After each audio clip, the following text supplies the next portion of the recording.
многие не задумываются о том, что у них есть возможность получить перевод, но и слабо ориентируются в процессе, как бы это выглядело. Иногда в какой-то момент думаешь вообще не обращаться лишний раз, потому что ты понимаешь, что это будет, тяжело. Не надо перебивать дисклеймеры. Окей. Прослушайте, это важно. Всем привет! Меня зовут Наташа Васильева, это мой канал на YouTube и подкаст «Сразу в президенты», где мы обсуждаем вопросы иммиграции и поиска работы. Сегодня необычный эпизод. Я поговорила с профессиональной переводчицей. Ее зовут Алина, она живет в Польше. И, возможно, вы, кстати, помните Алину по предыдущему видео об изучении английского языка на этом канале. Но сегодня мы затронули другую тему. Алина много работает в том числе с американскими компаниями, которые предоставляют бесплатные услуги перевода, будь то какие-то бюрократические организации или медицинские учреждения. Алина подробно рассказала о своей работе, о том, где вам могут бесплатно предоставить услуги переводчика, об этикете общения с переводчиком, о том, какие документы и какие данные вам нужно подготовить заранее. В общем, в этом видео будет огромное количество полезной информации. Прежде чем начать, я бы хотела поблагодарить всех вас, кто смотрит это видео, и тех, кто подписывается на канал, ставит лайки и оставляет комментарии. Вы очень сильно меня мотивируете придумывать для вас новые форматы и приглашать интересных людей. Кстати, хотела бы напомнить, что если вы подписываетесь на канал в момент просмотра видео, алгоритмы YouTube лучше рекомендуют это видео. Поэтому, если вам нравится, пожалуйста, делайте это. А сейчас добро пожаловать, приятного просмотра! Алин, привет! В прошлый раз мы с тобой закончили общаться на твоей работе переводчиком, и ты мне рассказала, что в Америке, оказывается, существует огромное количество возможностей для людей получить бесплатные услуги по переводу, особенно в каких-то государственных учреждениях или в больницах. Для меня, если честно, это стало откровением, несмотря на то, что я живу здесь уже 2,5 года. Мне показалось, что это очень интересная тема, не только для меня, но, возможно, и для наших слушателей. Поэтому рада с тобой еще раз встретиться и поговорить. Рада быть здесь и поделиться ценным опытом, я надеюсь, потому что действительно не только многие не задумываются о том, что у них есть возможность получить перевод, но и слабо ориентируются в процессе, как бы это выглядело. Потому что очень многие теряются, для многих сложно вообще вообразить этот процесс и как он происходит, чего ожидать буквально. Поэтому есть, да, люди, которые подключают переводчика на связь, а потом просто немножко теряются, и многие, кто живут уже здесь, прошу прощения, у тебя там, не у меня здесь, у меня в Европе нет, а у тебя там, в Соединенных Штатах, многие, кто живут и знают, что есть такая возможность, да, большинство уже знают, чего ожидать. Но мне кажется, что да, вот новоприбывшим и тем, кто никогда не задумывался о том, что они могут попросить переводчика, я думаю, что это было бы крайне полезно, да. Поэтому с чего бы ты хотела начать? Расскажи, пожалуйста, вообще, где эти услуги предоставляются, в каких учреждениях, как попросить об этом? Хороший вопрос. Да, смотри, значит, что касается переводчика, то его можно попросить в абсолютно любом государственном учреждении. Дело в том, что Америка, она себя хочет показать и вообще себя как бы поставила как такой многонациональный такой суп из людей, и всем, чтобы было комфортно в этом супе вариться, они создают большую достаточно инфраструктуру такую, разросшуюся уже на данный момент, чтобы, да, всем было комфортно. Да, в конце концов, много ли ты стран знаешь, которые делают себе лотерею грин-карты, да, мол, зачем людей приглашать в эту лотерею, чтобы к себе, да, чтобы люди приезжали, если потом этим людям будет некомфортно на территории страны, правда же? Вот, поэтому, что касается как бы обязательных вещей и тех наиболее важных вещей, то было бы логично, чтобы всех поставить в одинаковые условия. И тех, кто являются носителями языка, и тех, кто приезжают по лотерее или по необходимости. Поэтому так, значит, любое государственное учреждение обязано, это право, которое предоставляется законом, да, предоставить услуги переводчика. И языков реально очень много, которые можно попросить. Это значит, начиная от общественных больниц, общественных школ, заканчивая какими-то локальными происшествиями. Например, полицейский на дороге остановил. Да? То есть ты едешь себе по шоссе, никому не мешаешь, и тебя останавливают на дороге, ты не понимаешь, о чем идет речь и что от тебя хочет офицер. Да? Ты имеешь право сказать, пожалуйста, мне interpreter. Наиболее правильный и корректный термин будет interpreter. И, соответственно, Russian слово добавить желательно. Вот. И получается, что либо просят interpreter, либо эквивалент translator. И неважно даже, с каким акцентом это сказать, неважно, насколько это коряво, люди понимают. Иногда люди постарше просто говорят Russian. Как бы вот Russian, not speak English, и этого будет достаточно. Если человек начинает явно разговаривать не на английском языке и говорить слово Russian, то этого будет достаточно, чтобы сотрудник понял. Дело в том, что все сотрудники, они так или иначе в государственных учреждениях, они привыкли к тому, что у них просят переводчиков, и это не что-то странное. Поэтому слово Russian, если добавить слово translator или interpreter, то будет наиболее оптимальный вариант, как попросить. Вау, это удивительно. И получается, переводчика подключают по телефону, правильно? Есть разные варианты. Я работаю как переводчик по телефону. У меня только телефон, то есть у меня только вот мои наушники с микрофоном. На другой стороне, кстати, это выглядит очень интересно, потому что я никогда не задумывалась, как это выглядит у них. Они же не сидят там в наушниках, правда? Пришел человек к врачу, говорит, мне, пожалуйста, Russian, да? И не надевают на него наушники, понятное дело, замучаешься потом дезинфицировать эти наушники по каждому клиенту, да? У них это выглядит как двухсторонний такой, двухтрубчатый телефон, скажем так. Вот эти обычные стационарные телефоны, но у них 2 трубки. Компания, на которой я работаю, они прям выпускают эти аппараты телефонные и выдают своим клиентам. То есть у них есть это, да. Иногда бывает 1 трубка, и они ее передают между собой. Такой большой такой тогда встречается, такой прям напоминает вот эти вот старые телефоны, когда, знаешь, мобильные только появились, такая здоровая бандура. Вот. И они как бы передают ее, так намного реже. Тогда это может быть какой-то банк, да, если вот такое бывает, когда в банке. У них есть клиентский телефон обычно, по которому тебе дают звонить куда-то, если тебе нужно, допустим, ты приходишь в банк, и тебе нужно активировать свою кредитную карту, если ты сам не справился. Вот, то ты можешь прийти в банк, они тебе дают клиентский телефон, и как бы могут подключить переводчика, чтобы тебе разъяснить, как это сделать. Как правило, это все интуитивно, там просто номер телефона есть, и как бы просто ты по нему звонишь и активируешь свою карту. Тут как бы премудростей мало. Вот. И вот тогда как бы в банках, потому что меньше всяких вот этих вот премудростей, они просто на всякий случай хранят у себя вот эту огромную трубку. И тогда мне как бы дополнительно нужно всегда просить, что типа, передайте трубку, пожалуйста. То есть, знаешь, как вот по радио over. Вот это и начинается передавание трубки. А в больницах это чаще всего 2 трубки. То есть у них такой большой аппарат, пациент берет 1 трубку, доктор берет другую трубку, и вот врач говорит, а потом перенимает. То есть у них это выглядит, как правило, так. А если это на дороге, если это полицейский, то есть просто он звонит по мобильному телефону? Да, есть, насколько я знаю, есть даже вот можно на свой обычный телефон.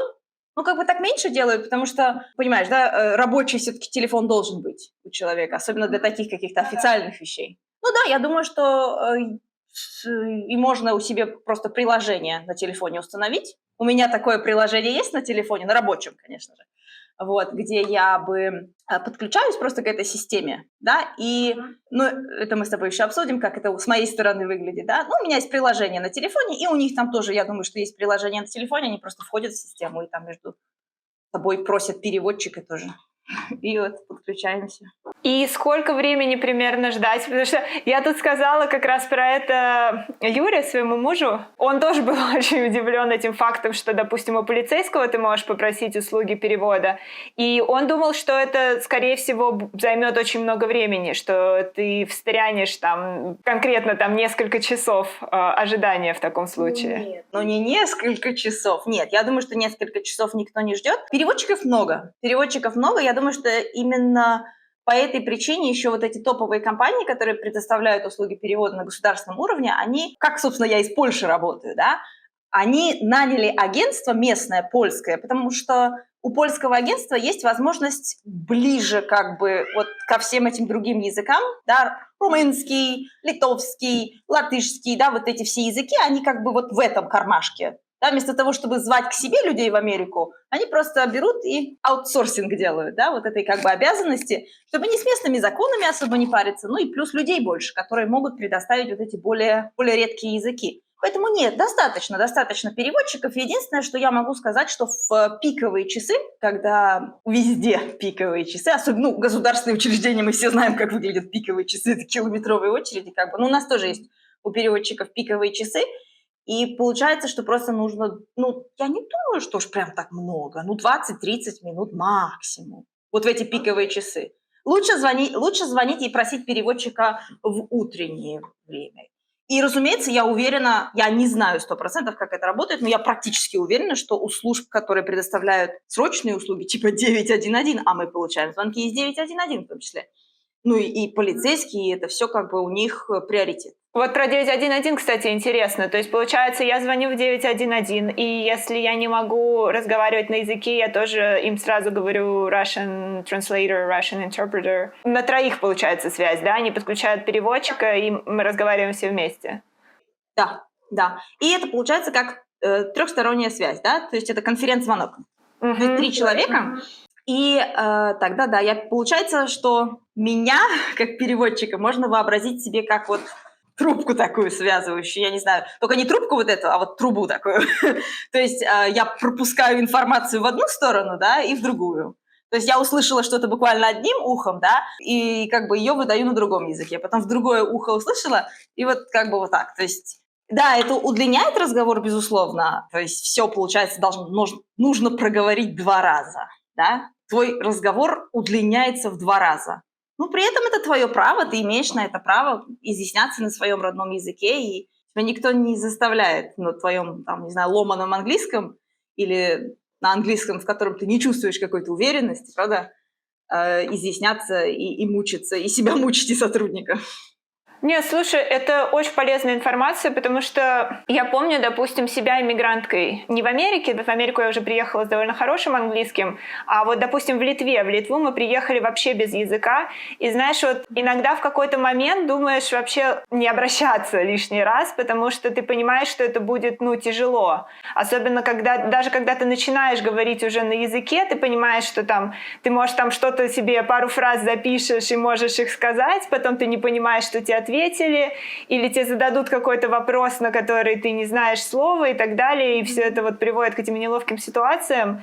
И да, выбираешь лишний раз не ходить к врачу, лишний раз не ходить в банк, я не знаю, в полицию. В полицию, наверное, позвонишь прям, если у тебя угроза жизни. Вот. А если, что-то менее опасное, может быть, да, лишний раз не будешь звонить. Это грустно, правда? Это грустно. Я даже помню, какое-то время я очень часто переводила, такое нововведение было, я переводила для людей, которые подают на пособие. То есть это государственное учреждение, социальные услуги, департамент социальных услуг, как-то они так, администрация социальной помощи они называются.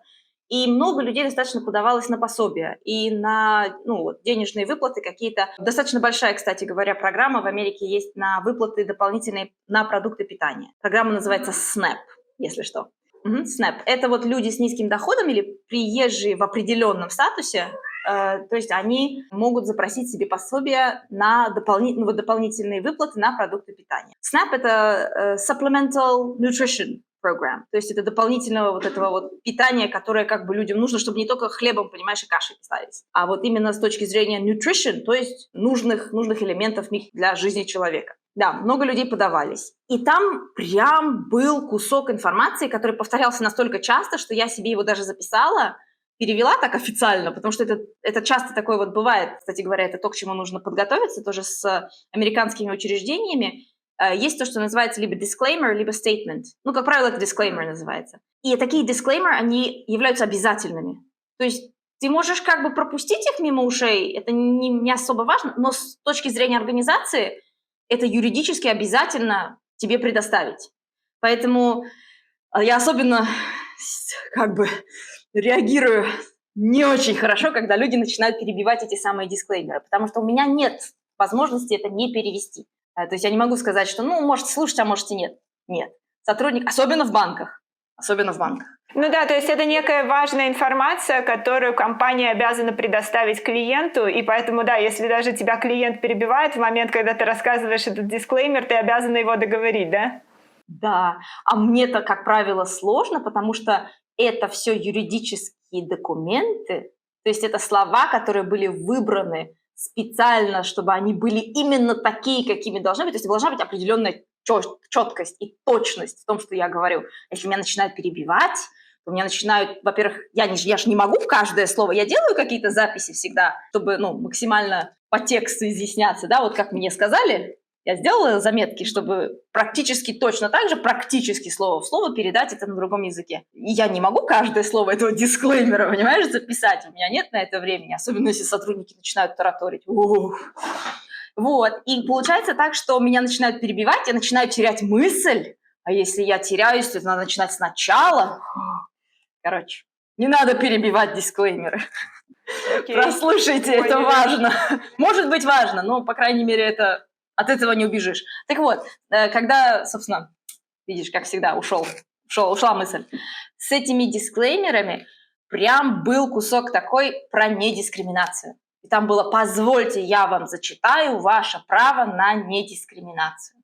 И там было про то, что когда вы подаетесь на пособие, вы имеете право на уважительное к себе отношение и вот это. И что вы имеете право на переводчика, вы имеете право на... И все проговаривалось.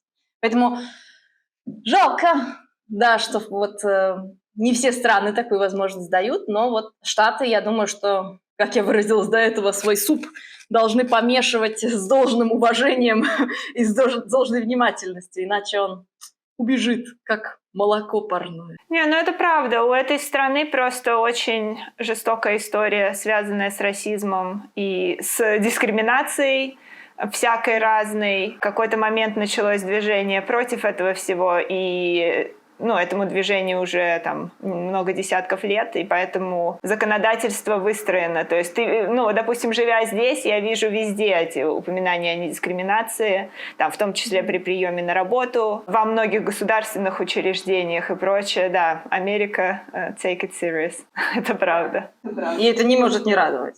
Это точно. Окей, раз уж ты начала говорить про дисклеймеры, расскажи вообще про этикет общения с переводчиком. Может быть, еще какие-то вещи, которые люди делают, которых они не должны делать, или наоборот не делают?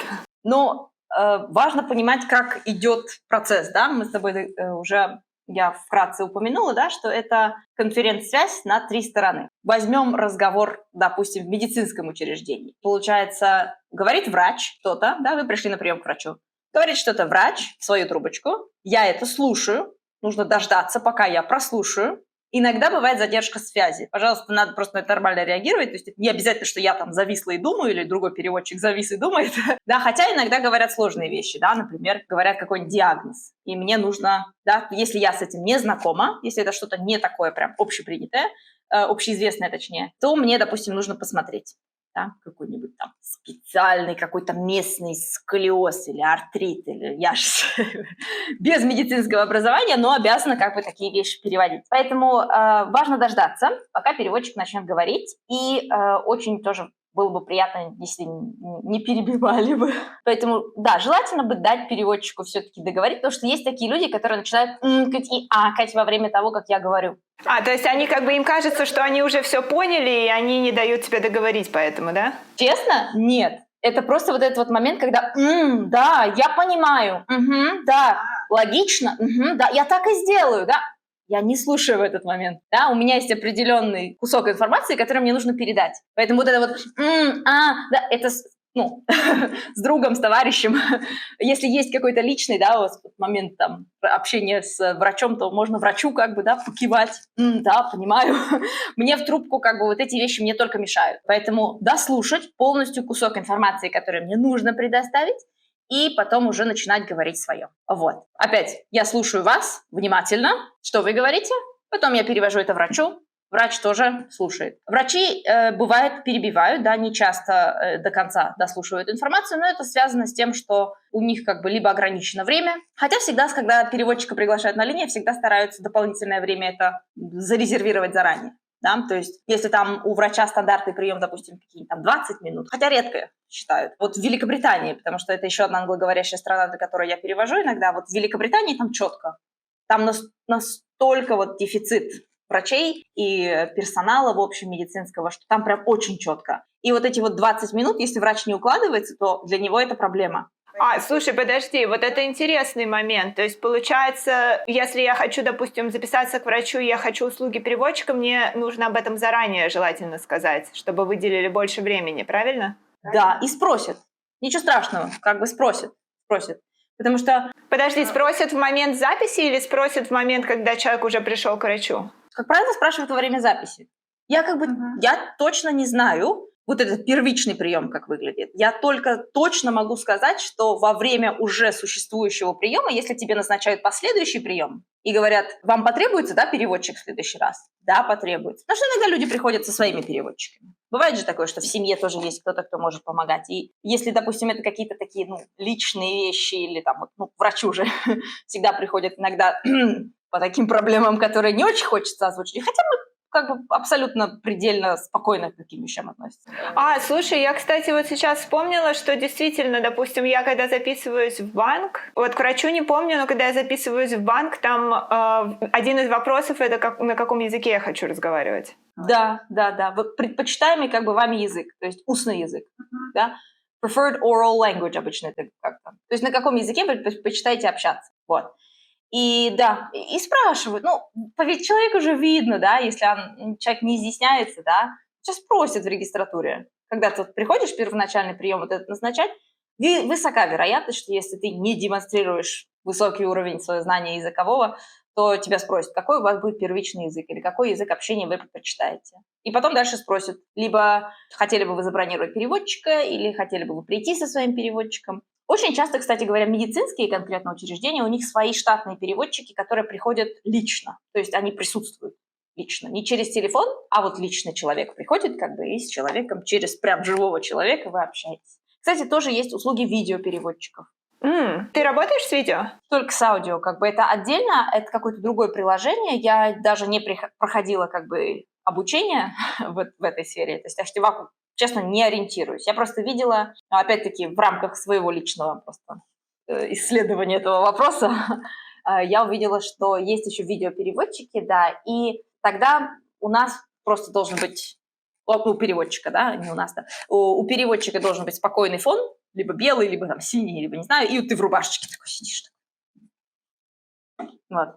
Прикольно. Люди иногда предпочитают видеть человека, через которого ты общаешься. Вот так же, кстати говоря, по поводу этикета общения с переводчиком, люди хотят знать, с кем они общаются. Не знаю, у нас не принято. Вот нам говорили ориентироваться на культуру своего лично языка, то есть своей языковой среды. Это логично, да. То есть, допустим, если ты переводишь русский, ты ориентируешься на культуру русскую, потому что, скорее всего, это будет человек из СНГ. Угу. Да, и получается, что у нас не до конца принято прям сильно представляться и называть свое имя. Я никогда не представляюсь. Я представляюсь только англоговорящему сотруднику, а когда начинаю переводить, то я говорю просто «Здравствуйте, я буду вашим переводчиком». А иногда спрашивают «А как вас зовут?». Но надо всегда помнить, что когда общаешься через переводчика, ты общаешься не с переводчиком, ты говоришь сотруднику. Поэтому, когда меня спрашивают «А как вас зовут?», что я делаю?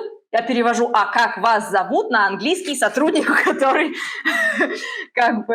И получается так, что... Нет, они могут потом говорить вдогонку, знаешь, они слышат, что я делаю, да, что я перевожу на английский сразу их вопрос. Они говорят, нет, как вас переводчик зовут? А я не имею права с ними разговаривать. То есть ты даже не имеешь права сказать им, как тебя зовут?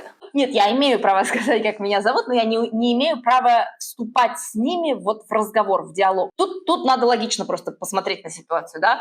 Вот как для англоговорящего сотрудника будет выглядеть, который выполняет свою работу, если я начну беседовать на русском языке с человеком? Он-то ничего не поймет, он меня, получается, нанял на работу, да? Поэтому надо всегда понимать, что я не могу вступать с вами в разговор, за исключением ситуации, если, я не знаю, сотрудник поставил нас на удержание, например, да, и там какая-то пауза в разговоре. Я тогда могу и спрашиваю, да, иногда. Уже реже, уже намного реже, у людей свое время. Но были такие случаи, когда там какой-нибудь веселенький дядечка, который позвонил там не по срочному вопросу, не по медицинскому, нет, что-то там я уже не помню, просто позвонил потрындеть. И потом что-то нас поставили на удержание, музыки нет, ничего нет на заднем плане. Он такой, ну что, как жизнь, говорит, переводчик? Так решил по душам со мной побеседовать. А я в этом плане я тоже не имею права вступать в разговор. Получается, что для меня это будет только вот так вот, от такой, знаешь, просто вот что-нибудь такое ответить, коротко, четко, и чтобы больше это не вызывало дополнительных вопросов. Ну, не имею права. Опять-таки, как это будет выглядеть для сотрудника, который вернется на линию, а я та-та-та-та-та на каком-то непонятном для него языке. Не, ну логично, тебе придется объяснять сотруднику, о чем вы вообще разговаривали, потому что иначе это невежливо. Я понимаю, да. Да, поэтому даже когда, вот тоже, кстати, важный вопрос, общение тоже, что ожидать и этикета. Если нас поставили на удержание, и мы ждем сотрудника, то не надо мне говорить, что я вам сейчас расскажу, а вы потом переведете. Нет, нет. Только то, что во время разговора. То есть я сразу пресекаю такие вещи, да и любой переводчик. Это не что я такая вот такая стервозина, не хочу дополнительно работать. Нет, любой переводчик останавливает такие вещи на корню и говорит, пожалуйста, дождитесь сотрудника, да, и как только сотрудник вернется, вы сможете задать свой вопрос или предоставить дополнительную информацию. А вот это, кстати, интересно. Подожди, а какой объем текста вообще вам комфортно переводить? Спасибо, это чудесный вопрос, да. 2-3 предложения, 2-3 реплики оптимально. То есть, когда человек, сотрудники, которые как бы работают с нами, с переводчиками часто, они уже привычны. Врачи вообще изъясняются по одному предложению, потому что для них максимально важно, чтобы мы изъясняли слово в слово. И чтобы избежать вот этой вот возможной потери информации, которая, да, может быть, где-то я чего-то недозаписала. Ну, я лично нет. У меня уже все-таки профессиональный переводчик, 2000 часов за мной, поэтому у меня такие... Да, кстати, ты говорила, что получила какую-то квалификацию определенную с этим связанную. Да. Так что там фанфары и так далее. Поздравляю. Да, профессиональный переводчик я получила звание. Это когда вот ты достигаешь значения в 2000 часов, и на этом этапе, 2000 часов перевода. Да, то есть не просто там сидишь на линии и ждешь, когда тебе кто-то позвонит. Вот именно активного перевода, тогда они все это тебе считают в компании, и ты получаешь себе бумажечку для резюме, как бы. Вот. Поэтому нет, я как бы уже считаю, что я достаточно четко перевожу и достаточно все могу удерживать. Но бывает же такое, что как бы свежеобученного переводчика, который еще не имеет вообще практики перевода, и вот он только-только начинает, а нас практически сразу кидают в омут с головой. То есть как бы ты заканчиваешь свое обучение длится в зависимости от компании, я уже не помню. У меня это было 3 года назад, поэтому если я ошибусь, я прошу прощения. По-моему, 3 недели нас учили. Может быть, больше, может быть... Ну, это прилично, кстати. Это прям full time, да? По 8 часов в день? Да. Да, много. Как бы это все проговаривается, у нас как бы с нами работает специалист, тренировщик, тренер, я не знаю, как их обозвать, с достаточным уровнем уже часов тоже с собой, чтобы можно было приводить примеры, какие-то с нами проговаривать. Поэтому, кстати, и набирают на работу переводчика людей, по сути, без профессиональной подготовки. Любой человек, который знает достаточно 2 языка, может прийти и податься на обучение на достойном уровне, знать вот языки, с которого и на который ты будешь переводить. А что такое, кстати, достойный уровень? Это должен быть advanced или должен быть какой-то другой, или intermediate, допустим, достаточно? Нет, intermediate будет недостаточно. Я скажу почему. Может быть, даже можно попробовать пройти интервью, но, честно, это будет такой стресс, мне кажется. В объявлении, которое я до сих пор вижу в интернете на работу переводчика, пишут так. Если английский ваша суперпауэр, и если вы можете на нем изъясняться так же хорошо, как на родном, то подавайтесь на переводчика и так далее. Но я сомневаюсь. Нет, и даже исходя, честно, я не сомневаюсь, я точно знаю, что исходя из тех людей, которых брали на обучение, а ты же их слышишь все равно, как они там, ты когда практикуешь перевод, ты же слышишь, как другие переводят. Неважно, что они переводят там на свой язык. Нас всех в один чан, как бы. Кто переводит на на литовский, кто там переводит на румынский, кто там переводит на албанский. Неважно. Все вместе проходим и с нами общаются просто на английском языке и учат нас на английском. И, соответственно, когда ты тренируешься, тебя твой учитель, да, тренер, она не понимает. Ты тренируешься сам для себя. И очень много в этой работе, на самом деле, оно такое самоконтрольное. То есть ты сам себя контролируешь. Никто же не будет слушать каждый твой разговор. Да, нас периодически проверяют, к нам на линию периодически подключаются наши вышестоящие и слушают. Но это абсолютно рандомным образом делается, и чем выше у тебя уровень, тем реже это делают. То есть если на начальных этапах тебя могут прослушивать, скажем, может быть, раз в 2 недели, да, какой-нибудь один разговор случайным образом они выберут, и если ты лажаешь в этом разговоре, ну, да, то как бы твоя проблема. А так-то ты сам себя контролируешь, и сам это твоя личная ответственность, как ты переводишь. Поэтому даже во время обучения, по сути, тебя не контролируют и не проверяют каждое твое слово. Я поняла. Слушай, а интересно, вот, кстати, акцент имеет значение или нет? Если у тебя, допустим, advanced уровень английского, но ты говоришь с акцентом, тебя возьмут работать с переводчиком или нет? Не знаю. Окей. Честно скажу, не буду врать. Я же я не наниматель. Не, ну понятно. Да, я не наниматель, поэтому какие конкретно у них требования, честно, не скажу. Более того, тебе скажу, я-то ни разу и не слышала особенно, как другие это переводят. У меня был, кстати, очень интересный опыт, вот вообще, когда был перевод с 2 переводчиками. Один раз в жизни мне позвонили, это было японское посольство. И мне прям сотрудник из японского посольства, он мне сказал, что у нас будет на линии 2 переводчика, пожалуйста, не теряйтесь. Подожди, японское посольство где?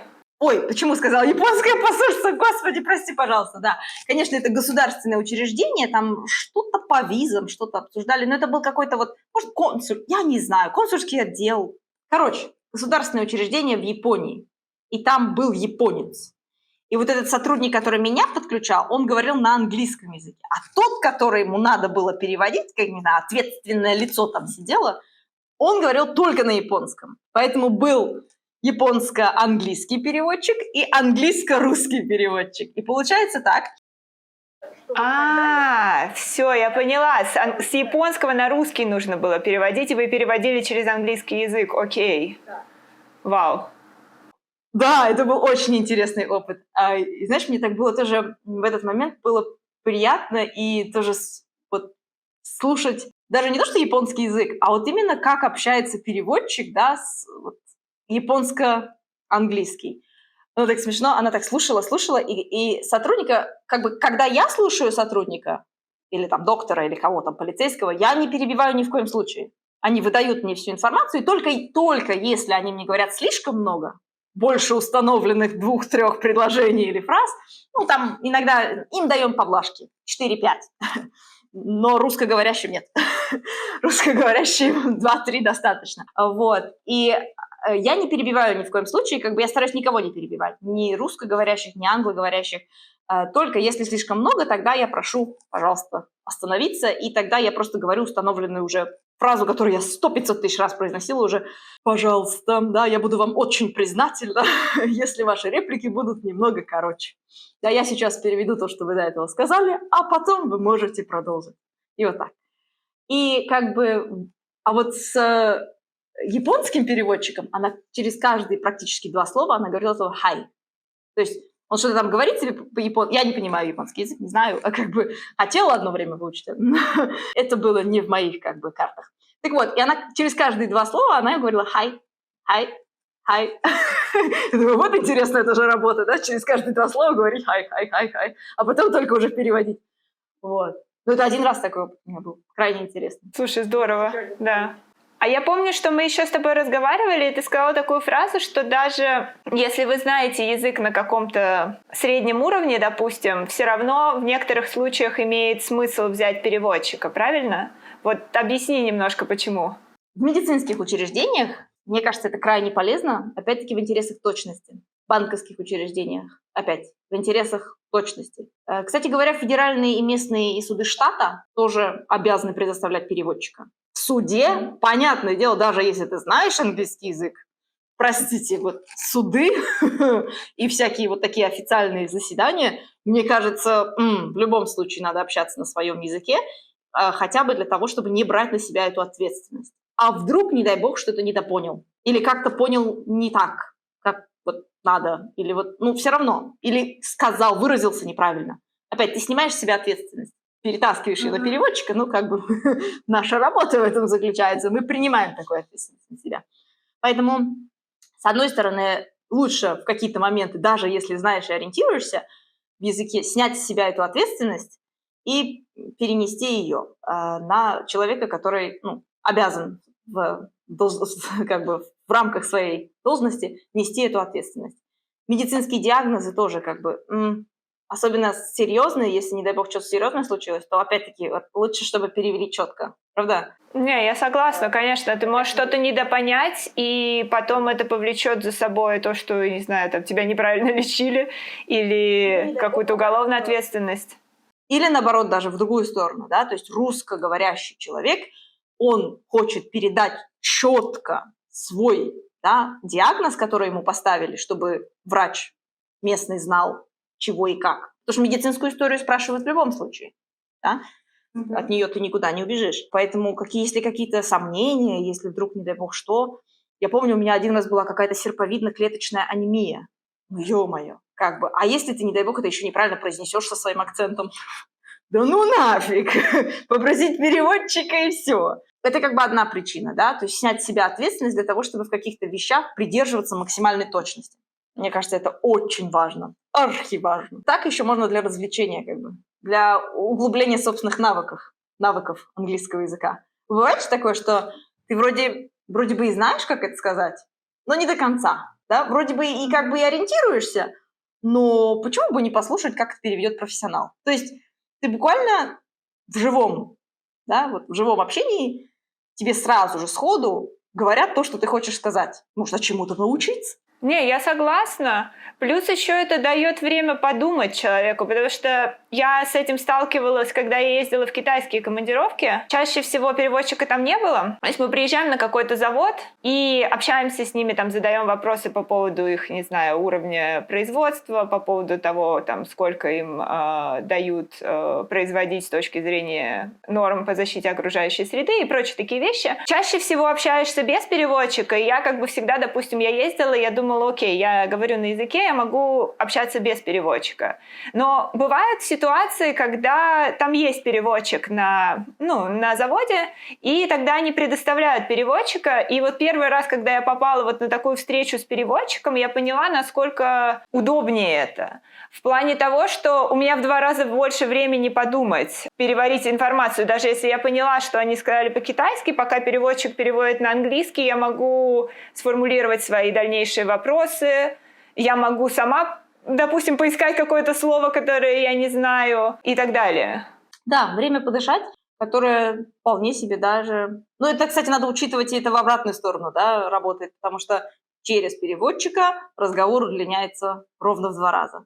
Да? То есть, если нет времени, то пытаться как-то самостоятельно. Если, конечно, есть какой-то базовый уровень английского языка. Если вы понимаете, что то, что вам нужно, не потребует высокопарных изъяснений или каких-то диагнозов и прочих серьезностей, да, и будет достаточно, потому что, да, переводчики съедают время много, да, в 2 раза больше. То есть твой 20-минутный прием превращается у врача в 40 минут, условно. Да.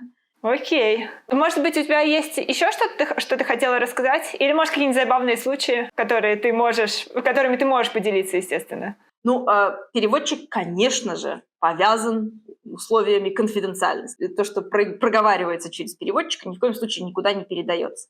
Личные данные какие-то произносятся. Некоторые банки, кстати говоря, включают такую информацию в свои дисклеймеры, да, вот в эти вот изначальное предоставление какой-то юридической информации. Несмотря на то, что там наш разговор записывается нашими службами, переводчик также обязан соблюдать конфиденциальность, да, и просто иметь, там такого рода дисклеймер, типа, имейте в виду, что в рамках данного разговора может быть произнесена ваша личная информация или конфиденциальная информация, да, и переводчик, если вдруг вы сомневаетесь, обязан соблюдать конфиденциальность и не имеет права разглашать то, что произошло во время разговора после его окончания. Поэтому любая информация, которую я записываю, если что, она в конце моего рабочего дня, она обязательно в конце каждого рабочего дня, она пропускается через шредер, и никогда не нужно этого бояться. У тебя шредер дома?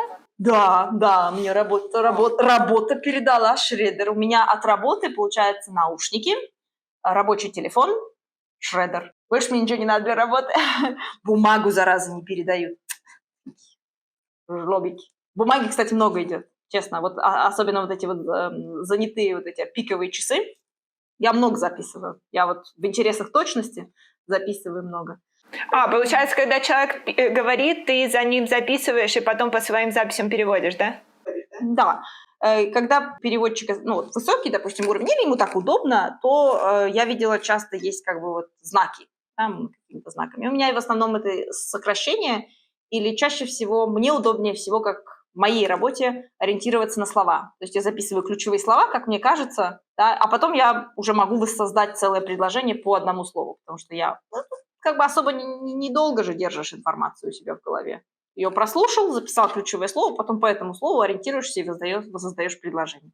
Поэтому и как бы просим всегда 2-3 предложения, да, чтобы вот на каждое там предложение или на каждую фразу было по 2-3 ключевых слова, и этого было достаточно, чтобы максимально точно передать. Да? А когда начинаю говорить, то вы услышите ту самую фразу, которую я уже озвучила. И, кстати говоря, я еще обязана при этом спросить разрешение у сотрудника. То есть перед тем, как задать уточняющий вопрос, я должна обратиться к сотруднику. Типа того, что много-много-много кто-то говорит на русском, я говорю, прошу прощения, пожалуйста, подождите, минутку, пожалуйста. Они, как правило, продолжают, я несколько раз должна говорить, минутку, пожалуйста, минутку. А потом я уже говорю англоговорящему сотруднику, что мне, к сожалению, пришлось перебить вашего клиента, потому что было предоставлено слишком много информации. Позвольте, пожалуйста, обратиться к вашему клиенту, чтобы сказать, что 2-3 предложения, ё-моё! Вот, давайте покороче. И вот они всегда говорят «да», потому что им тоже как бы, вот это же надо все прослушать. Тоже не это. Они же не понимают, о чем идет речь. Да? Им нужно сначала слушать, пока там бла-бла-бла-бла, что-то на непонятном языке для них, да. Поэтому как бы они всегда задают какие-то наводящие вопросы, кстати говоря. Очень редко кому дают продолжить. Да? То есть когда я останавливаю, как правило, у сотрудников есть какой-то наводящий вопрос. Да, то есть ты предоставляешь кучу информации на русском языке, я останавливаю, говорю, я к вам сейчас вернусь, спрашиваю разрешение, говорю, пожалуйста, прошу прощения, что была вынуждена вас перебить, давайте покороче. Потом я сейчас переведу то, что вы до этого сказали, а потом я к вам вернусь, перехожу обратно на английский, перевожу то, что было сказано, и, как правило, на этом этапе уже не дают возможности тому человеку предоставить больше информации. Потому что у сотрудника англоговорящего сразу какие-то вопросы возникают. И вот к этому надо тоже привыкнуть. В Америке они сильно повязаны своими инструкциями буквально, да, должностными. Вот ты поступаешь на работу, с кем ты общаешься? Ты работаешь, когда звонишь в банк. Общаешься обычно банковским сотрудником, у которого есть должностная инструкция. Как правило, есть сценарий. Они особо за этот сценарий не выходят. Поэтому нужно привыкнуть к тому, что не нужно предоставлять больше информации, чем то, что тебя спросили. Если им надо или если нужна эта информация, они спросят. Это очень часто здесь для интервью, допустим, рабочего то же самое. Или я вижу, да, когда общаешься без переводчика с банковским сотрудником или с врачом, они не хотят, чтобы ты там на один вопрос ему всю жизнь начинал рассказывать. То есть чаще всего они задают вопрос, на который можно ответить там да, нет или парой слов. И на этом все. То есть если там им захочется какие-то подробности услышать, они зададут дополнительный вопрос, более открытый. Да, но чаще всего, да, когда они там задают вопрос, я не знаю, болели ли вы такой болезнью или нет, да, им хочется услышать да, нет, и там, если да, то максимум, там, я не знаю, сколько лет назад. Да, ты абсолютно права. А то иногда такие начинают разветвление, господи. А болели ли вы ветрянкой? Я не знаю, можно ли считать ли это ветрянкой. Перед человеком форма. Форма, реально. Вот там да или нет? Они наши начинают, вот там в детстве было такое ощущение, что переболел, вот точно не знаю, там было 2 прыщика какие-то, которые выскочили, а потом, не знаю, как-то вот вроде прошло, но я с точностью не могу сказать. Что скажет сотрудник? Он повторит вопрос и скажет «да» или «нет». Ну, бывают, знаешь, Ой, а бывают потом понимающие, которые привыкли разговаривать с людьми, они как бы тебе начнут пояснять, они начнут задавать какие-то дополнительные вопросы, поясняя, что такое Сотруднику. ветрянка и что можно считать за ветрянку, а что нет. Ну, как бы бывают действительно такие, знаешь, люди, которые, ну, как сказать, по-человечески относятся в этом случае. Но есть люди, которые просто следуют инструкции, и как бы их сложно винить в этом, потому что у него поток таких клиентов, и он может быть уже в не самом лучшем настроении к этому времени. Да, именно вот что их либо поток, и им нужно всех обзвонить и проговорить, либо, ну, они сами как бы идут тогда на контакт и задают дополнительные вопросы. А если, допустим, ты же не знаешь, вот тебе звонят и говорят, у нас сейчас будет оценка вашего состояния, мы будем смотреть, как у вас со здоровьем, там, я не знаю, бывают такие разговоры, да, и, значит, как правило, это люди либо больные, либо люди с недееспособностью, с disability или с инвалидностью, и как бы им хочется поговорить и предоставить дополнительную информацию. А сотрудник, который на другом, да, конце провода, сотрудник знает, что у него дофигища вопросов, которые нужно задать. Да? То есть человек, который на другом конце провода, ну вот русскоговорящий, не знает, сколько времени нужно для прохождения вот этого интервью для оценки состояния. Это называется assessment, если что. И вот такая вот оценка состояния, она может длиться реально долго. И когда начинается по каждому вопросу вот это вот обсуждение и разговоры да вокруг да около, сотрудник, во-первых, может начать терять свое терпение. Ну, переводчик тоже иногда. У меня такое бывает. У меня чаще всего, честно скажу, я теряю свое терпение, когда люди начинают повторяться. Когда тебе уже ответили на твой вопрос и прокомментировали то, что ты сказал, начинаешь повторять то, что ты говоришь, а я обязана это повторять. Меня так это раздражает. А я понимаю уже, что сотрудник сказал все, что он мог сказать на эту тему. Да? Звонят, в основном, когда так повторяются? Когда жалуются. Да? Звонишь ты с жалобой сотруднику, который не принимает решения по твоему делу, вообще мало какое отношение имеет к процессу, который связан с обработкой информации по твоей жалобе. Ему нужно твою жалобу принять. Все. Понимаешь? Записать там, я не знаю, а потом передать это в тот отдел, который занимается жалобами. То есть лично ты не разговариваешь с человеком, который будет принимать решения.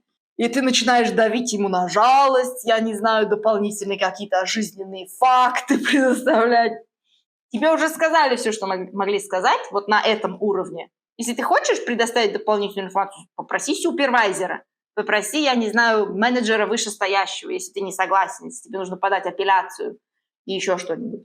Просто надо понимать всегда, с кем ты разговариваешь. Если это сотрудник нижнего уровня, ты же повторять ему и давить на него. Он реально не принимает решения по твоему делу. Он мало вообще какое отношение имеет к тому, что ты говоришь, и с результатом, который будет по твоему делу, или по твоему вопросу. Поэтому я вот в эти моменты теряюсь немножко свое равновесие. Вот. А так, кстати говоря, мы всегда стараемся разговаривать с тем же самым тоном, что и разговаривает сотрудник. То есть если сотрудник говорит с приторно-сладким тоном, я, конечно, его не пародирую, там, да, и не перехожу там на тон выше, но высокопарный язык, да, присутствует. То есть, например, если кто-то говорит «I appreciate you», я была бы признательна, если бы что-то то-то, да, или «С кем я имею честь разговаривать?» Так говорят иногда, и как бы это. И, кстати говоря, тоже не надо удивляться, если к вам обращаются через переводчика на господин, госпожа. Это Mr. Mrs. Да? То есть в Америке говорят Miss, Mrs, Mr. И поэтому в нашем эквиваленте это господин, госпожа. А люди удивляются? Люди уже как бы по сути перестают удивляться, но вот этот момент, да, был у меня когда-то товарищ, который немножечко не совсем в трезвом уме был и здравии, когда разговаривал через переводчика. Он такой: «Кто? Я не господин». Подожди, а это где было? Это где-то в полиции было или почему человек был? Да, он то ли позвонил в 911, то ли вот что-то такое, под праздники, к сожалению, такое бывает, когда... Причем даже это не в Америке было, по-моему, это были какие-то службы, которые звонили в Великобританию. Ой, бедные сотрудники Великобритании, вот честное слово, у них такого много. Звонит какой-нибудь реально человек да, и начинает рассказывать, это 911, это неотложная помощь это человеку, когда, я не знаю, да, реально вот все, человек не дышит, я не знаю, или упал, или вот нужна помощь прямо сейчас. Они занимают линию своим «я не господин, я вообще-то товарищ». Понимаешь? Ну да, это грустно может быть. Это может быть смешно, а может быть грустно, действительно, если кому-то когда в этот момент 911, нужна мне не помощь. смешно. Мне не смешно, потому что и сотрудники разговаривают в таких ситуациях очень строго. И мне, соответственно, тоже, повторяя тон сотрудника, нужно говорить с ними крайне строго. То есть вот этим вот резким голосом, да. Кстати говоря, у меня тоже был такой момент на работе, когда я переборщила с этим. Медсестры и медбратья со своими подопечными, лежащими в больнице, всегда разговаривают очень мягко и очень уважительно. Особенно если это человек, который на длительном лечении лежит. И один раз у меня такое было, я сразу потом себя скорректировала и больше так не делала. Я не знаю, по-моему, может, я тогда была уставшая. Может быть, у меня был конец рабочего дня. Я, честно, уже не помню, но я помню вот этот момент, когда меня передернуло. Момент недопонимания с сотрудником, что сотрудник говорит нормально, мягко, а я говорю чрезмерно. Я говорю те же самые слова, но чрезмерно резким тоном. И тетенька обиделась. Она сказала: почему вы так со мной резко разговариваете? А я же не имею права говорить что-то другое. Поэтому я должна была перевести. И сотрудник тоже понял, что, может быть, все-таки из-за перевода, языкового барьера так кажется. И я я не имею права добавлять никаких слов. То есть даже извините, даже, к сожалению, я могу добавлять только очень редко. Да, потому что бывает такое, что сотрудник изъясняется предельно четко, да, и не говорят слово «к сожалению». А мне кажется, что это слишком, прям, особенно после того случая, что это слишком резко. И да, и я говорю: к сожалению, мы не можем вам сейчас в данный момент помочь, да, перезвоните нам позже. Хотя сотрудник этого не говорил. Это смягчает язык, и даже если мне предъявят какую-то предъяву, что так делать нельзя, я все равно могу, если что, поспорить, что с точки зрения языковой культуры это было бы правильно. Слушай, последнее, что я тебя хотела спросить, наверное, по поводу подготовки. Должен ли клиент как-то подготовиться? Хороший вопрос. Да, люди часто теряются, не знают, чего ожидать. Ну, такие три основных аспекта, три основных звонка, давай так проговорим. Да? Если звонят или приходят к врачу, то обязательно спросят медицинскую историю. Свою медицинскую историю нужно знать. Если дети приходят к врачу, то, как правило, это вопросы, связанные с вакцинацией. То есть знать, какие прививки человек получал. И там тоже можно посмотреть, как они все называются, потому что там названия все такие. Там куча сокращений, да, например, какая-нибудь там вакцина АКДС, это комбинированная, да, и посмотреть просто, что туда включено. Я предпочитаю это иметь в записанном виде, потому что я лично постоянно забываю все эти термины. Да, я согласна. А с другой стороны, если они приходят, допустим, с записями от врача, ты знаешь, как врачи пишут, да? То есть никто же это разбирать не будет, поэтому это твоя личная ответственность разобраться и это спросят. И спросят, когда последний раз, допустим, ставили эту прививку. Если звонишь на консультацию к врачу, допустим, по аудио или по видеосвязи, значит, спрашивают, что болит, как давно болит, да, принимаете ли вы какие-либо лекарства уже? Это всегда спрашивают, да.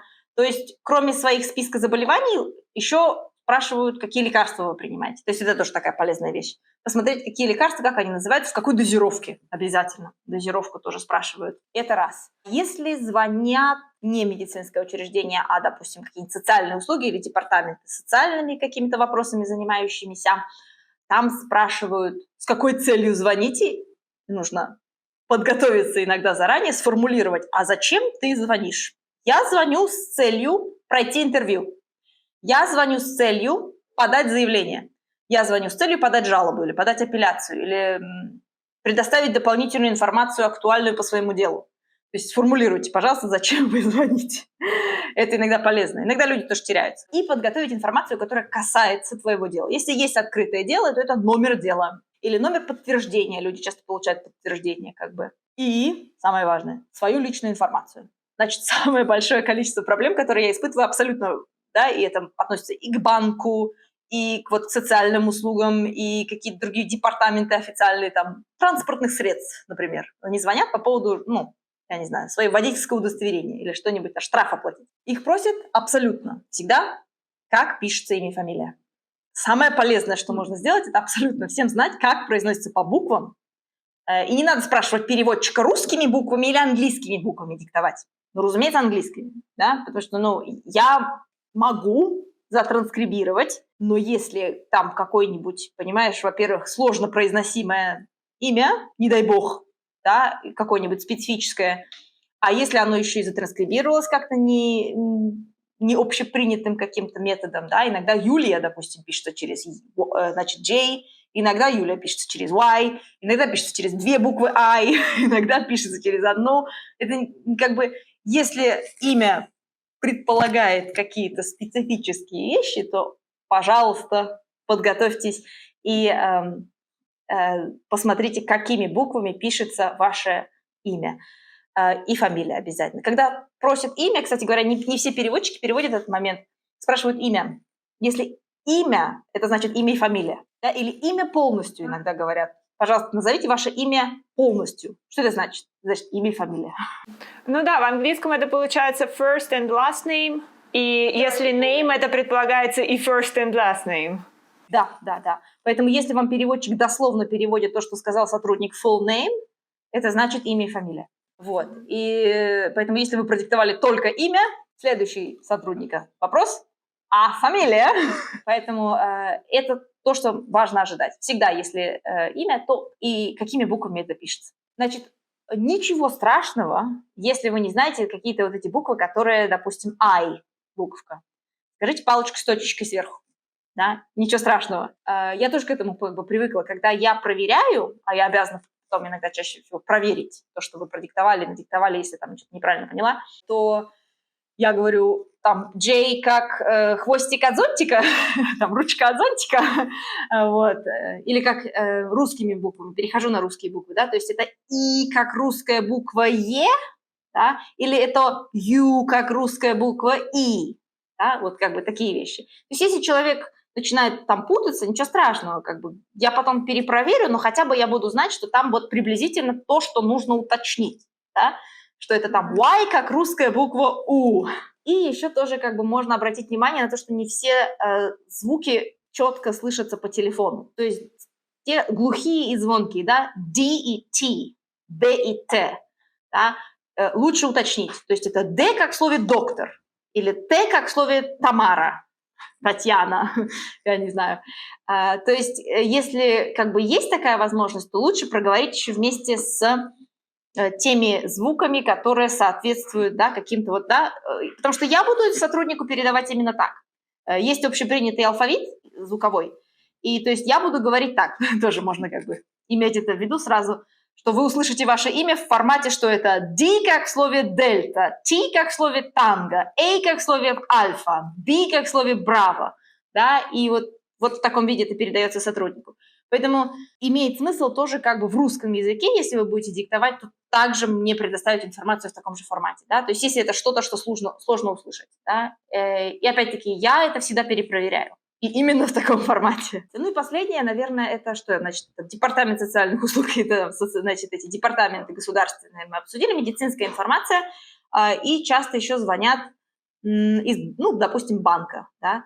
В банке не надо никогда бояться, если спрашивают информацию для установки личности или проверки личных данных, да?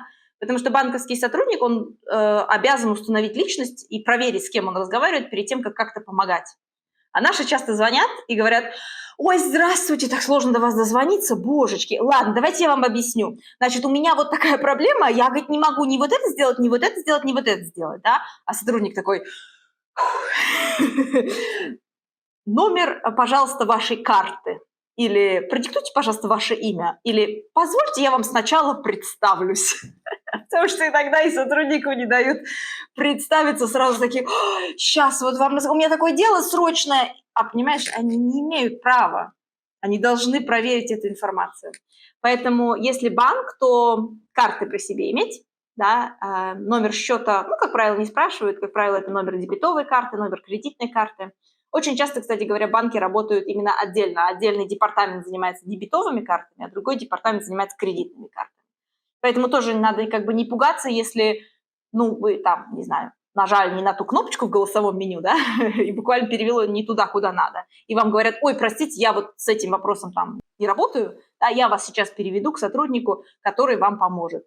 А часто как бы люди тоже немножко расстраиваются, что они так долго ждали на линии, предоставили информацию уже всю вот эту вот для проверки информации и установки личности, а потом их перегоняют в другой департамент. И нужно делать ровно то же самое, потому что там точно такой же сотрудник сидит, и точно так же он обязан в соответствии со своим сценарием или должностной инструкцией установить личность и проверить данные. Кстати, в связи с этим предоставлением личных данных, я знаю, что это шокирует всех людей, которые приезжают не только из СНГ, но, допустим, и из стран Европы. Ну вот, допустим, здесь тебя могут спросить номер карты, ее срок окончания действия. Иногда тебя могут спросить даже CVC-код, допустим, если ты звонишь и хочешь оплатить что-то по телефону. И я знаю, что людей это шокирует, всегда? Потому что, ну, это небезопасно считается в других странах. Но в Америке так делают, да. Иногда спрашивают последние цифры номера социального страхования. Вот весь номер социального страхования, если вас спрашивают, это, скорее всего, какой-то обман. Но там последние цифры могут спросить и так далее. Да, здесь всегда идут вот эти вот вопросы по удостоверению личности, прежде чем вообще начнут ваши вопросы решать, это правда. Да. Надо к этому быть готовым. И да, номер социального обеспечения не предоставлять полностью, за исключением ситуации, если там какая-то эскалация вопроса произошла, то есть были какие-то сомнения по поводу до этого предоставленных данных, вы там ошиблись или, я не знаю, что-то неправильно было сказано, там, не знаю, чрезмерно много, и тогда вот спрашивают полностью. А так обычно нет, только последние 4 цифры, только их и предоставлять, потому что, да, ну, тоже внимательно нужно смотреть, особенно если это входящий звонок, если вам перезвонили. А если вы звоните, то вы знаете, кому вы звоните? Как бы, что тут особо-то пугаться? Вы позвонили самостоятельно в банк, вам отвечает банковский сотрудник. Если как бы это входящий звонок, и вам начинают задавать вопросы как бы такого плана, то ну, можно еще напрячься. Но, как правило, сотрудники тоже, кстати, адекватно к этому относятся. Если начинают, допустим, какие-то люди постарше, они как бы с ними-то, да, там, если мама, папа постарше, да, или там тетя, дядя, и дети им капают немножко на мозги по поводу того, что бабушка, давай аккуратнее с личными данными, а то позвонят, а ты там всем все расскажешь, и вообще всю подноготную выложишь, и как бы все данные украдут. То есть как бы люди постарше, они как бы вот этого всего наслушались, и иногда, да, говорят, что я как бы некомфортно себя. В этом тоже, кстати, ничего плохого нет. Я некомфортно себя чувствую, предоставляя вам эти данные. И тогда что делает сотрудник? Дает номер телефона, по которому вы можете перезвонить, и тогда можно себе, допустим, если там сильно сомневаешься, там вбить этот номер телефона в Google даже, да, и проверить, кому ты будешь звонить. Или если это какой-то там, ну, это офис врача, например, ну, кому звонят, да, взрослым, людям постарше, либо какая-то страховка, вопрос по медицинской страховке, либо врача, да, ну, можно всегда этот номер телефона проверить. Да, абсолютно согласна. А еще ты упомянула имя произносить по буквам. Слушай, да, это настолько частотная здесь ситуация, когда тебя просят произнести имя по буквам. И ты сказала, что, допустим, если человек не так хорошо знает алфавит, ты будешь помогать человеку, ты будешь переспрашивать, какую конкретно букву он имеет в виду и так далее.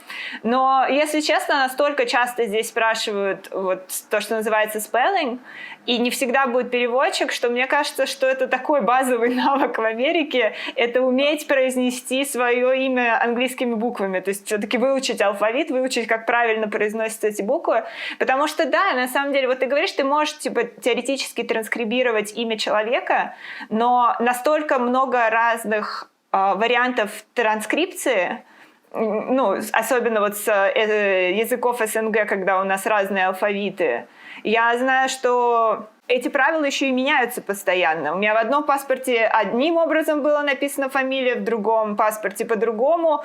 И сейчас там я, допустим, слежу, чтобы мне одинаково писали все-таки фамилию и прочее. Но да, и это очень важно, потому что вас просто не найдут, если вы неправильно там произнесете свое имя. Плюс еще, знаешь, тоже честнотный вопрос про middle name.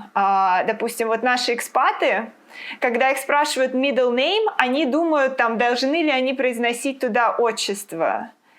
И ответ очень-очень простой. Если отчество написано в загранпаспорте, то да. Или там в документе в местном, там, допустим, на грин-карте или еще где-то, тогда это считается за middle name. Чаще всего его не пишут, чаще всего там у нас нет middle name. Но люди почему-то каждый раз очень сильно путаются с этим вопросом. Могу прокомментировать, да, этот вопрос. У нас нет middle name. Отчество – это не middle name. Ну, знаешь, иногда я видела людей, которым вписывали в загранпаспорт отчество, да. Вот я говорю, если это как-то проскочило в документы, то это ошибка. То есть, да, нужно ориентироваться из того, что у тебя уже есть, из тех документов, которые у тебя удостоверение личности на руках. Безусловно. Ты абсолютно права в этом плане, что если у тебя так записано, ну, дальше будут ориентироваться именно на это. Но middle name – это не наше отчество. Это чаще всего, потому что для англоговорящих это настолько странный концепт, то есть для них это не распространенное явление, и они как бы никогда не спрашивают, у них этого нет, то есть это скорее будет father's name, и это будет с дополнительными разъяснениями, что это культурная особенность русскоговорящих стран, и с дополнительными еще разъяснениями. У меня не было в практике более пальцев вот на одной руке, можно посчитать, случаев, чтобы когда-либо, как-либо фигурировало имя, отчество. То есть оно как-то имело отношение. По-моему, это было пару раз вот в качестве анекдота, что это интересная история, кто-то там из какого-то из медицинского учреждения такой вопрос поднимал, что да, у вас вот так, как интересно, расскажите еще. То есть вот так было. А второй раз, второй как бы случай, под категория случаев, это, как ни странно, денежные переводы. То есть какой-нибудь Western Union звонит или там MoneyGram, чаще всего вот эти две компании именно занимаются денежными переводами. И иногда сотрудники, да, просматривая наши документы, видят какое-то еще имя, ну и куда его еще записать? Записывают на среднее имя, второе имя. Но нет, так не должно быть, это неправильно, но ты абсолютно права, что нужно ориентироваться на то, что уже есть. Если допущена такая ошибка, то либо менять документ и исправлять, либо уже ориентироваться, да, на то, что есть. Окей, резюмируя все, что мы сегодня сказали, получается, ты говоришь, что бесплатные услуги переводчика могут предоставлять медицинские учреждения, школы, бюрократические государственные подразделения, разные департаменты, социальные услуги, иммиграционные услуги. Еще что-то я забыла? Если сомневаешься, спроси. Да, банки, суды. Банки, да, суды обязательно, да. Но, честно, вот куда бы вы ни позвонили, если сомневаетесь, иди спросить. Вдруг есть. Вдруг есть. Есть как бы, да, заведения, которые обязаны предоставлять, да, а есть те, которые вполне возможно, что предоставляют, да, страховки, кстати говоря. Медицинские страховки, страховки автомобиля тоже предоставляют спокойно. Потому что часто, кстати говоря, у меня тоже это одно из моих самых нелюбимых, потому что я не ориентируюсь в частях автомобиля совершенно, а звонят какие-нибудь и просят еще и записываемое на на носитель заявления, типа расскажите, пожалуйста, нам вот под запись, что произошло во время аварии, которая произошла такого-то, такого-то числа.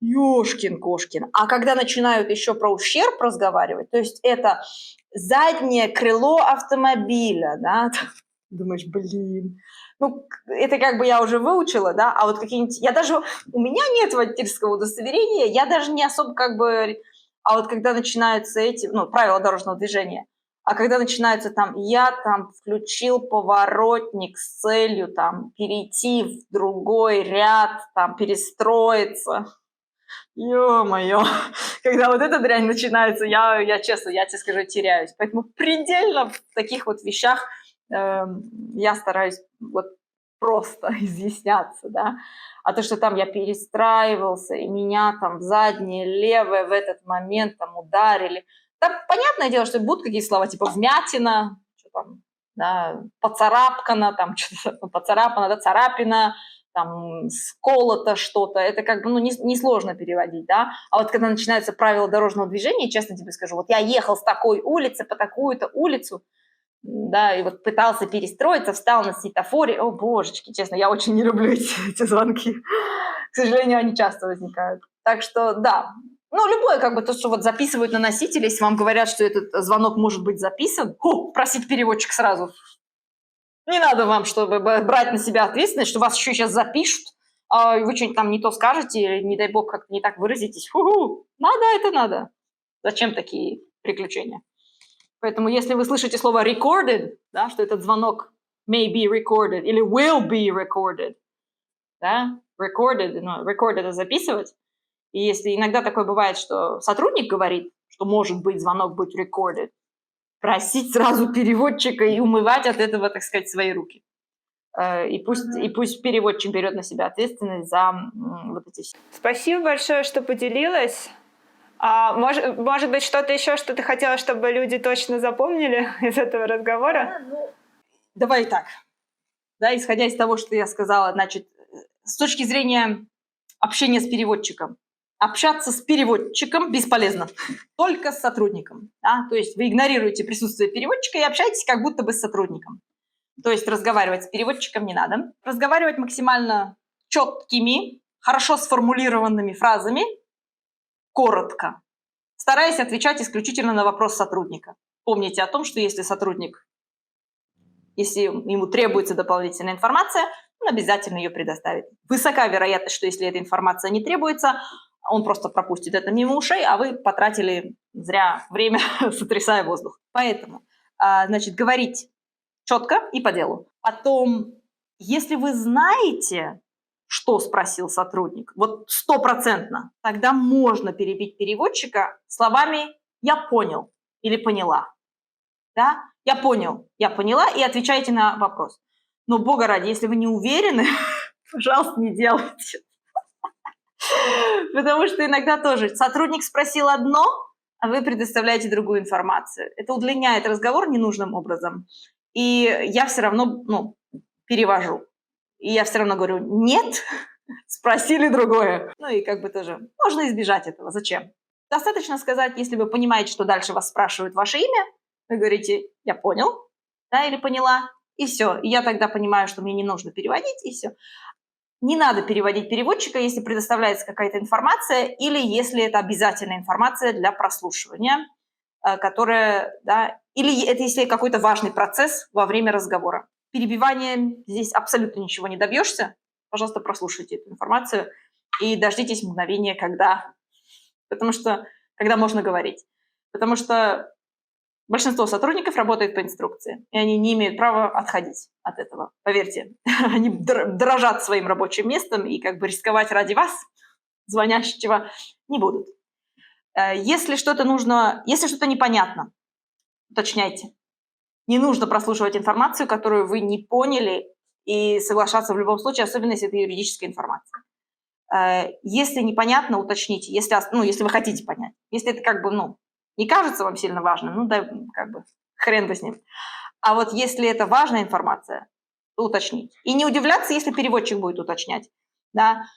И тоже, если переводчик уточняет, я, как правило, уточняю, может быть, одно слово. Может быть, я уточню какой-нибудь там четко ответ на свой вопрос, точнее, на вопрос, который задал сотрудник. То есть не надо повторять все, что человек сказал? Да.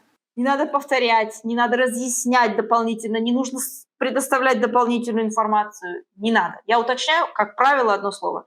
Вы сказали там, вот здесь я не расслышала одно слово. Пожалуйста, вот это одно слово мне повторить. Все. Потому что очень часто, ты удивишься, насколько часто я спрашиваю, да, они произнесли дату, и, допустим, эта дата не полностью соответствует тому, что спросил врач. И мне нужно именно вот ту дату, я уточняю. И они мне говорят, это было вот тогда, там 2 дня спустя, там вот.